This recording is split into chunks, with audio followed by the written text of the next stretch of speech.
बाद में भी सीआईडी ले जाए भी फलाने बंदे ने दोबारा अपना सामान रख दिया है, कपड़े रख दिए, प्रिंटर रख दिया, फोटोग्राफर ने कैमरे कुमरे रख दिए, फिर दोबारा आके चोरी कर लो। पुलिस तो आराम था, वीडियो को शेयर करते रहें। अब इसका सबसे बड़ा कारण क्या है साथियों, यह बात थोड़ा ध्यान से सुनिए, बिल्कुल आपके काम की बात है और इस व्यवस्था की, चोरियां की, पुलिस के, इस प्रशासन की जो ये कारण है उसके बारे में बातचीत करेंगे। असल में जो यह पुलिस है, जो पुलिस इस देश के लिए बनाई गई है, आप इस थाने के ऊपर पढ़ोगे या कहीं और भी पढ़ोगे, हरियाणा पुलिस नीचे लिखा होगा सेवा सुरक्षा। बड़ी संख्या में लोग यहाँ पर जमा है, धरना प्रदर्शन कर रहे हैं। किसी भी चीज की टैग लाइन हो, हरियाणा पुलिस की टैग लाइन है सेवा सुरक्षा और सहयोग। लेकिन इसकी असलियत क्या है? एक अभिनव कुमार, आप नेट पे भी देख लियो, शायद पुलिस वाले साथियों को महिला शक्ति पहुंची हुई है, पूरी लग सके, लेकिन वो एक सच्चाई है। मैं नहीं कह रहा वो बात, अभिनव कुमार 1996 के आईपीएस बैच के ऑफिसर कह रहे हैं, जो ऑक्सफोर्ड यूनिवर्सिटियों थे और बाहर की यूनिवर्सिटियों से पढ़ के और आईपीएस लगे थे। उत्तराखंड में वो डीआईजी भी रह लिए, यूपी में भी बड़े अफसर रह लिए, आईपीएस एसपी रह लिए।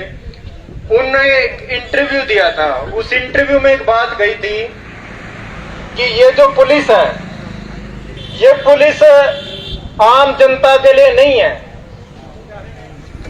ये जिस तरह अंग्रेज अपनी पुलिस रखे करे थे लोगों को मारने पीटने के लिए, दबकाने के लिए, घरों में बंद करने के लिए, उस तरह की पुलिस आज भी आपके देश में पुलिस का वो ही व्यवहार है। मैंने एक आदमी बता दो, हर बार मैं अपनी स्पीच में कहूं कि एक आदमी बता दो, जितने भी खड़े हैं साथी, कि जो थाने के आगे से निकलता और सुरक्षित महसूस करता हो। एक आदमी दिल पर हाथ रख के कह दे भी मैनू पुलिस वाला देख दे सुरक्षित महसूस हो। जब 50 मीटर भी पुलिस वाला खड़े है ना, तो बीच में तो जो से मोटरसाइकिल आपके दूसरी साइड से निकलेंगे, वो इशारा करेंगे भी आगे खड़े हैं और तेरी जेब टटोल लेंगे, तो रास्ता बदल ले। ये हाल है इस देश का, ये सच्चाई है। रात को अगर आदमी पुलिस ने देख ले वो डर जाए, चोर तो नहीं डरता इतना, पुलिस ने देख के डर जाए। जब गांव के अंदर पुलिस आ जाए, वो पुलिस ने देख के घबरा जाए कि पुलिस आ गई, अंदर बढ़ जाऊं। पुराने बुजुर्ग बतावे जब पुलिस आ जाए रहती गांव में, लोग अपने घर में बढ़ जाए थे।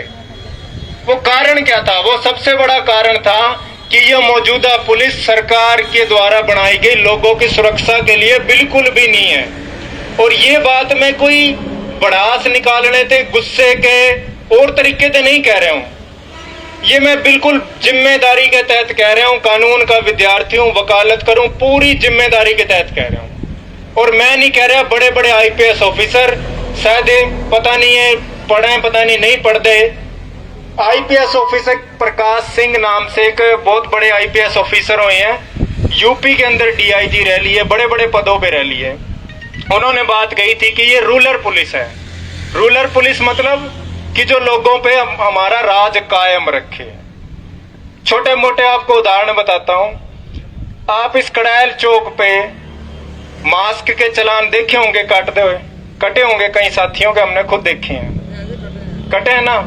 और ये पुलिस वही डीएसपी जो यहाँ एक ऑर्डर देता भी आम लोगों के मास्क के चलान काटो, वही पुलिस बबली का कैबिनेट बनने पे सरेआम बिना मास्क के एक प्रोग्राम होया, उसमें सरेआम वो बिना मास्क के घूम रहा है, उसके लोग बिना मास्क के घूम रहे हैं और वो उसकी सुरक्षा कर रहे हैं। यही है सच्चो, यही पूरी टीम और डीएसपी। तो किसकी है पुलिस? आप लोगों के लिए पुलिस है या आप लोगों के लिए डंडे मारने के लिए है? दूसरा उदाहरण मैं बताता हूं। आज से 2 साल पहले 2019 जनवरी के अंदर यहाँ के मौजूदा तहसीलदार थे, नायब तहसीलदार सतबीर कौशिक। पूरे उदाहरण देके आपको बताऊं। सतबीर कौशिक नाम के एक नायब तहसीलदार थे, वो सरेआम टुन होके आए, शराब के नशे में थे। टुन होने पे उनको यहाँ लोगों ने घेर लिया, तो अपने साथी भी थे, तो यहाँ से अपना टीम आ गई और टीम आके उनको वहां से निकाल के थाने में ले आए। तो जब लोगों ने दरखास्त दी भी आप इसके प्रति कार्रवाई करो, इसका मेडिकल करवाओ, जो इसकी जांच कराओ भी, ये शराब के नशे में और दफ्तरों में बैठा है, लोगों के साथ बदतमीजी कर रहा है। मौजूदा साथी अपना तलवाड़ा के भी थे, तलवाड़ी के भी लोग थे। एक तलवाड़ी की लेडीज भी थी जिन्होंने बड़ी हिम्मत करी और वो अंदर गई। हमें तो पकड़ लिया इन्होंने भी, नहीं अंदर नहीं जाने देंगे। वो लेडीज को हाथ भी पकड़ नहीं पाए। तो जब उन्होंने दरवाजा खोला तो आप सोचो वो तहसीलदार किस हालात में होगा। उस तहसीलदार के आगे थाने के अंदर नमकीन, सिगरेट का पैकेट और सिगरेट के सुट्टे मारो लग रहा था। ये मौजूदा स्थिति है पुलिस की। और उदाहरण सुन लो, एक आदमी, इसी थाने की बात है, वैसे तो सभी थानों की बात लगभग यही रहती है, अपना अनुभव ज्यादातर इस थाने से होता है।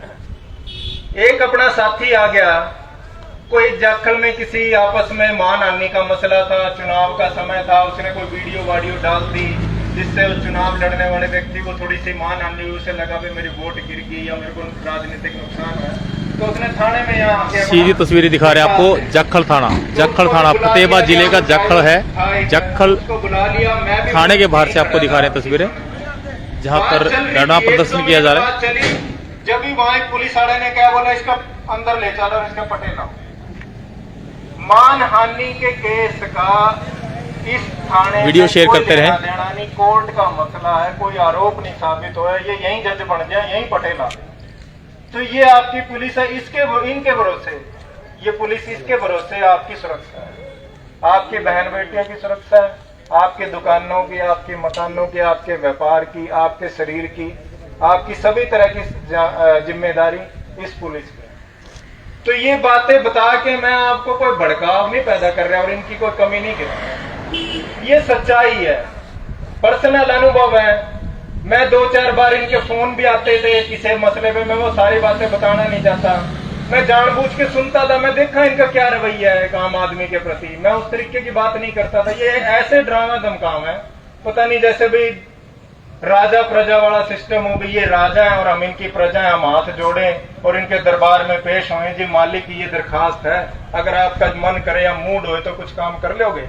इस तरह की व्यवस्था अपने सिस्टम में है।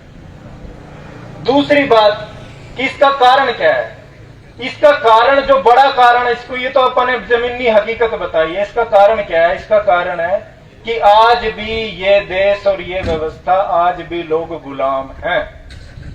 आप चाहे कितनी 26 जनवरी मना लो, आप चाहे कितने 15 अगस्त पे तालियां मार लो, आज भी ये देश है गुलाम।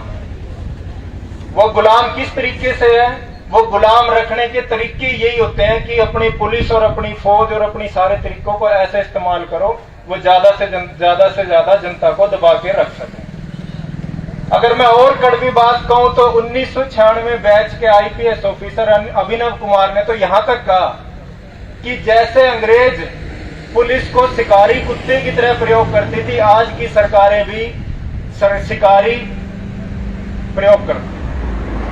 कुछ कड़वे शब्द है लेकिन मैं नहीं कह पा रहा, वो मैं इनको पूरा बता देता हूं अपने साथियों को भी। नेट पे आप जब कभी भी निकाल लो, 1996 IPS batch officer Abhinav Kumar speech, मैं नहीं कह रहा हूं, इन्हीं के बड़े बड़े अधिकारी हैं जो इस व्यवस्था में पुलिस के अंदर भी सुधार चाहते हैं।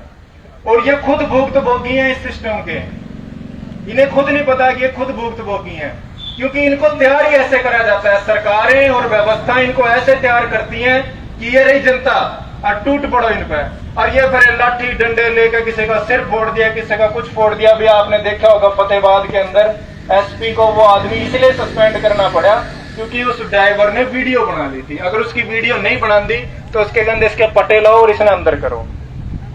देखी होगी आपने वीडियो, वो जो अपने एक साथी ने, ड्राइवर ने अपने एक एएसआई की वीडियो बना ली जिसमें वो जबरदस्ती कर रहा था उस ड्राइवर के साथ भी, ये बैरिकेड बीजेपी दफ्तर के अंदर छोड़ के। तो ये हकीकत है उस व्यवस्था की जिसमें आप 26 जनवरी के दिन तालियां मारते हो। ये हकीकत है उस व्यवस्था की जिसको आप आजाद और स्वतंत्र कहते हो। ये हकीकत है, और इस हकीकत को जब तक आप एक्सेप्ट नहीं करोगे तब तक आप इसमें सुधार की गुंजाइश नहीं रखोगे। क्योंकि जब मैं मानता ही नहीं कि मैं बीमार हूं तो मैं दवाई भी नहीं खाऊंगा। एक आदमी जब वो पहले स्वीकार करे कि मैं बीमार हूं और मेरे को फला फला बीमारी है, मेरे को फला फला रोग है, फिर वो दवाई निकालेगा, फिर वो टेस्ट करवाएगा, फिर वो डॉक्टर के पास जाएगा। ये सारी व्यवस्था जिसके अंदर आप रहते हो, जिसके अंतर्गत आपकी जमीन की, आपकी प्रॉपर्टी की, आपकी बहू बेटियों की, आपकी सारी जिम्मेदारी इस व्यवस्था को आपने सौंप रखी है कि आप हमारे ऊपर कैसे भी कानून बना दो, वो व्यवस्था है ऐसी। और ये उसकी सच्चाई है, आपको स्वीकार करनी पड़ेगी। और इसकी दवाई क्या है, इसके टेस्ट क्या है?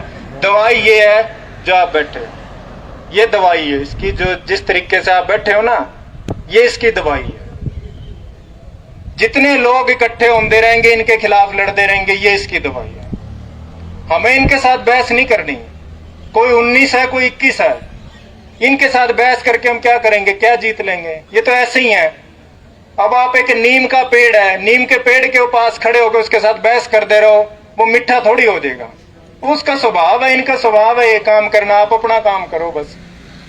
आप जितना कट कर सकते हो, जितनी इनकी पोल खोल सकते हो, और उतना बढ़िया रहेगा। और दूसरी बात, एक मुख्य बात जो प्रशासनिक व्यवस्था को भी थोड़ा सा समझना जरूरी है।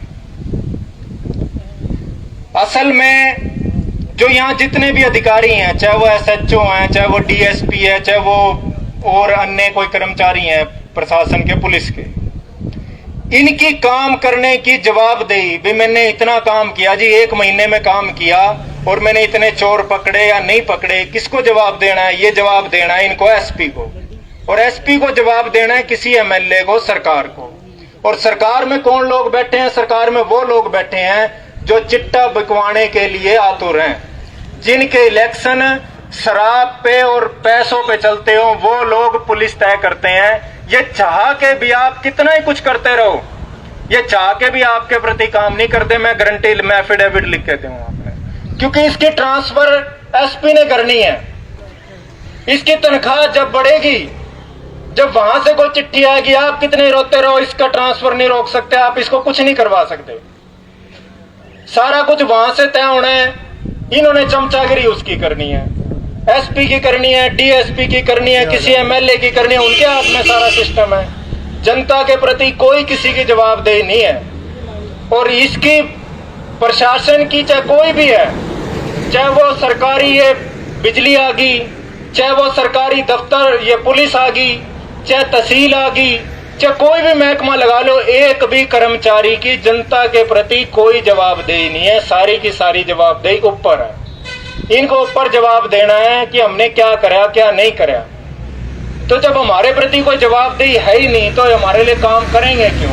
ये काम करेंगे लीडरों के लिए, जिन्होंने इनका प्रमोशन करना है, जिन्होंने तय करना है कि इसकी में बात पोस्टिंग करनी है कि नहीं करनी, जिन्होंने ये तय करना है कि इसको SP बनाना है कि DSP बनाना है कि इसको हवलदार रखना है, ये उसके लिए काम करेंगे। आपके लिए क्यों काम करेंगे?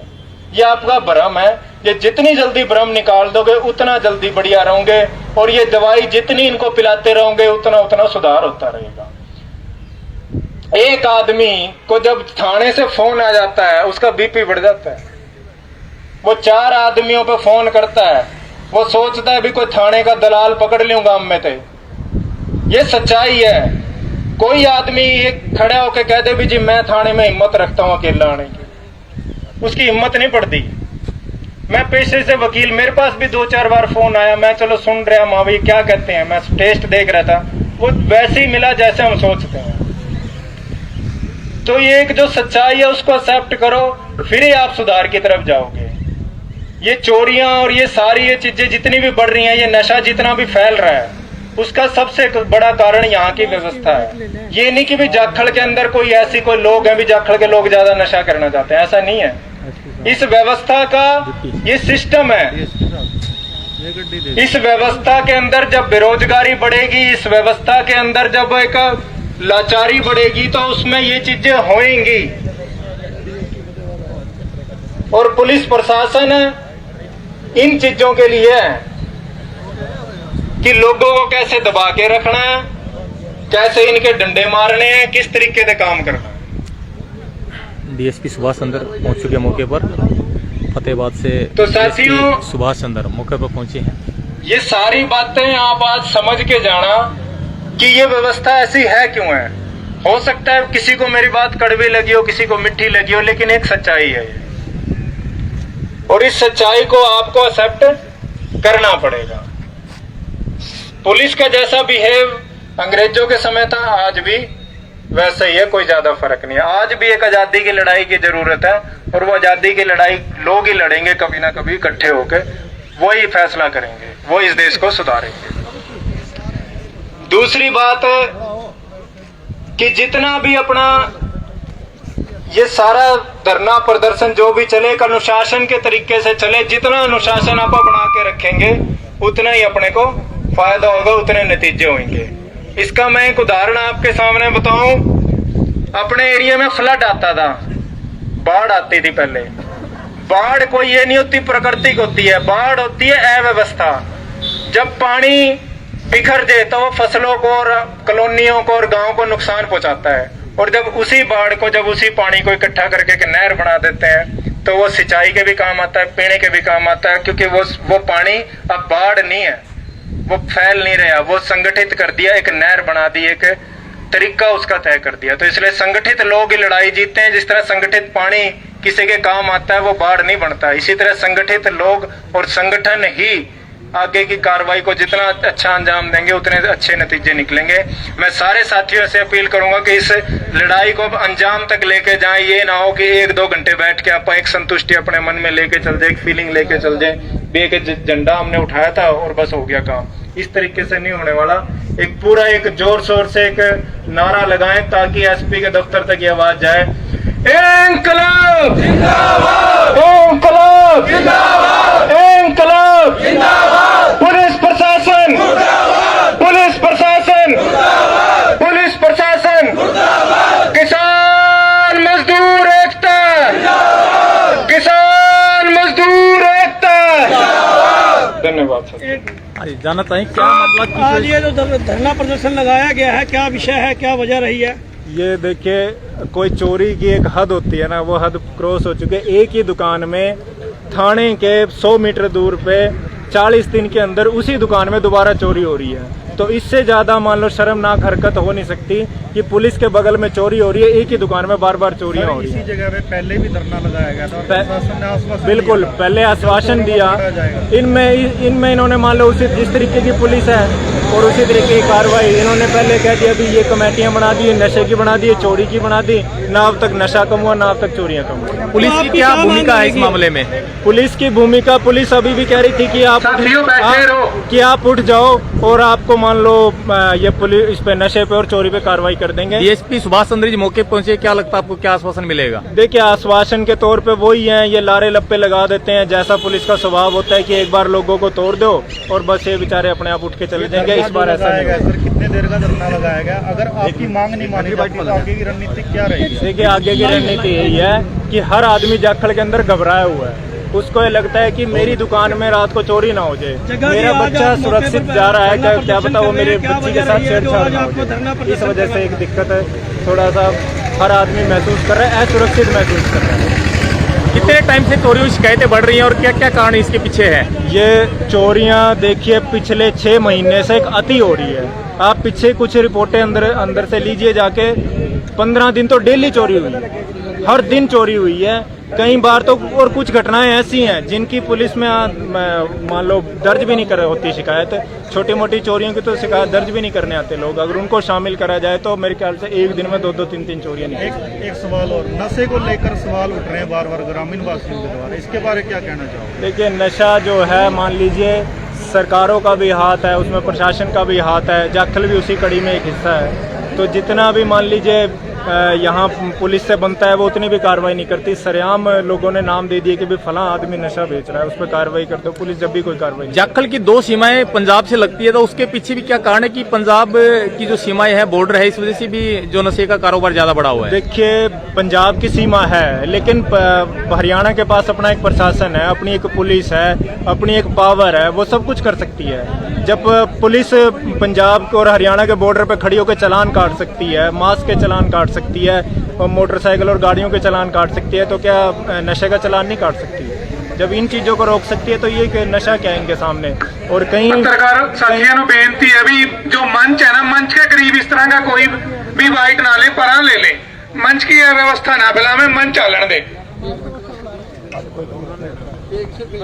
करते रहो। देख सकते हैं सीधी तस्वीरें चोरियों हेलो, मैं की जो अरुण गुप्ता जी ने बोला था, लेकिन एक बात और आपको बताता हूँ। जो चोरियां बढ़ चुकी है जाखल शहर के अंदर, चोरियां बड़ी संख्या में हो रही है, तो उस वजह से यहाँ पर लोगों के द्वारा धरना प्रदर्शन किया गया है। बड़ी संख्या में लोग यहाँ विरोध स्वरूप धरना प्रदर्शन कर रहे हैं कि जाखल शहर में पिछले 6 महीनों से एक अति हो चुकी है, चोरियां बहुत ज्यादा बढ़ चुकी हैं और लोग बहुत ज्यादा परेशान हो चुके हैं, बहुत ज्यादा नुकसान लोगों का हो रहा है और नशे तो भी इस चीज के लिए जिम्मेवार समझा जा रहा है, जिसके खिलाफ पुलिस के द्वारा कोई कार्रवाई नहीं की जा रही है। और यहाँ पर डीएसपी सुभाष चंद्र फतेहाबाद से मौके पर पहुंच के उनसे बात करेंगे। तब तक जुड़े टुडे न्यूज पर और देखते रहे सीधी तस्वीरें टुडे न्यूज पर। टुडे न्यूज पर जुड़े रहे, वीडियो को शेयर करते रहे। जाखल से प्रीम अंसली की रिपोर्ट टुडे न्यूज के लिए, शेयर करते रहे वीडियो को। जाखल थाने से दिखा रहे आपको सीधी तस्वीरें। फतेहाबाद जिले का जाखल है, जाखल थाना, जिला फतेहाबाद। सीधी तस्वीर आपको दिखा रहे हैं और बात करें जो पुलिस के यहाँ पे अधिकारी, अभी वार्ता चल रही है, मीटिंग एक उनके बीच में है और सीधी तस्वीरें आपको तो दिखाते रहेंगे। जुड़े रहे, थोड़े वक्त फिर आपको लाइव मिलेंगे टुडे न्यूज पर। वीडियो को शेयर करते रहे।